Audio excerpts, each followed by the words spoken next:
నిజామాబాద్ జిల్లా బోధనపట్నంలో ఇరిగేషన్ అధికారులచే పలువురు ప్రభుత్వ అధికారులచే పోలీస్ అధికారులచే రివ్యూ సమావేశంలో పాల్గొన్నారు ఎమ్మెల్యే సుదర్శన్ రెడ్డి. అనంతరం వారు మాట్లాడుతూ మాదక ద్రవ్యాలు, పేకాటలు మొదలైన అక్రమ కార్యక్రమాలకు ఎవరైనా పూనుకున్నా నిర్వహించిన వారిపై చట్టపరమైన కఠిన చర్యలు, నాన్ బెయిలబుల్ వారెంట్ ఇవ్వడం జరుగుతుందని, దీనిపై తెలంగాణ రాష్ట్ర ప్రభుత్వం సీఎం రేవంత్ రెడ్డి అసెంబ్లీ సాక్షిగా తెలపడం జరిగింది. కావున ఇలాంటి అసాంఘిక కార్యక్రమాలకు ఎవరు పాల్పడవద్దని హెచ్చరించడం జరిగింది. చాలా అయిపోయింది. స్కూళ్ళలో పిల్లలు కూడా గంజాయి పట్టే పరిస్థితులకు వచ్చినాయి. అది గవర్నమెంట్ దృష్టికి వచ్చిన తర్వాత మన ముఖ్యమంత్రి గారు రేవంత్ రెడ్డి గారు మన అసెంబ్లీలో డిసిషన్ తీసుకున్నారు. ఎవరైతే గంజాయి అంటారో పీడీ యాక్ట్ బెయిల్ రాకుండా పీడీ యాక్ట్ జరుగుతూ ఉంది. తాగే వాళ్ళకు కూడా యువకులకు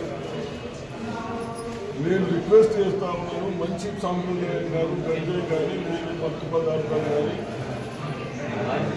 వేస్ట్ మీరు యూజ్ చేస్తే రేపు కేసులు అయినట్టుగా ఇబ్బంది పెట్టిన పరిస్థితులు లేవు. కాబట్టి మీరు అవన్నీ మారుకుంటే బాగుంటుందని నేను నిజామాబాద్ డిస్ట్రిక్ట్ ప్రజలకు, యువకులకు, అమ్మే వాళ్లకు, కార్డ్స్ ఆడే వాళ్ళకు అందరికీ రిక్వెస్ట్ చేస్తా ఉన్నాను. రేపు మా పిల్లడు మీ పిల్లడు అని చెప్పినా నా చేతులు ఏమి ఉండదు. అది పైనుంచి ఆర్డర్స్ వచ్చినట్టు. కాబట్టి తప్పనిసరిగా ప్రకాష్పేటలో కూడా గంజాయి దినాల పైన నైట్ 10 to 1 వరకు నడుస్తూ ఉన్నాయి. ఓల్డ్ సిటీలో మటుకలు నడుస్తూ ఉన్నాయి.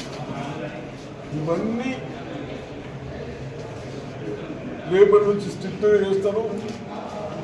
కేసులు అయితే కౌన్సిలర్లు కానీ చైర్మన్లు కానీ ఎవ్వరు కూడా మా దగ్గరికి వస్తే మా చేతులు ఏమి ఉన్నాయి. కాబట్టి మరి మీ అందరికీ నేను ఒక పెద్ద మనిషిగా రిక్వెస్ట్ చేసి చెప్తా ఉన్నాను. అదేవిధంగా రైతులు మొన్న ఏదైతే గాలి వాడకొచ్చి 360 పోల్స్ పడిపోయి ట్రాన్స్ఫార్మర్ మీడియే బహుశా రేపటి వరకు అవన్నీ రెక్టిఫై అవుతాయి. మీకు కరెంటు కనెక్షన్స్ వస్తాయి. ఇవన్నీ చేస్తూ ఇరిగేషన్ డిపార్ట్మెంట్లో కూడా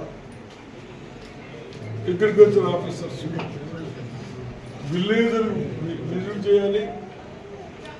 ఏ రైతుకి ఎక్కడ ఏం కావాలని పంటలు విజిట్ చేసిన తర్వాత వాటర్ కావాలన్నా, సీడ్ కావాలన్నా, ఫర్టిలైజర్ కావాలన్నా, అదేవిధంగా ఇప్పుడు రివ్యూ చేస్తూ ఉన్నాం. కొన్ని సొసైటీలలో కొందరు ఫర్టిలైజర్ అమ్ముకున్నారు, రైతులకు ఇచ్చే ఫర్టిలైజర్ అని తెలుస్తూ ఉంది. దాని మీద కూడా కన్సల్ట్ డిపార్ట్మెంట్ పిలిచినాం. దానిపై కూడా పెద్ద యాక్షన్ తీసుకోవాలని హెచ్చరిస్తా ఉన్నాం.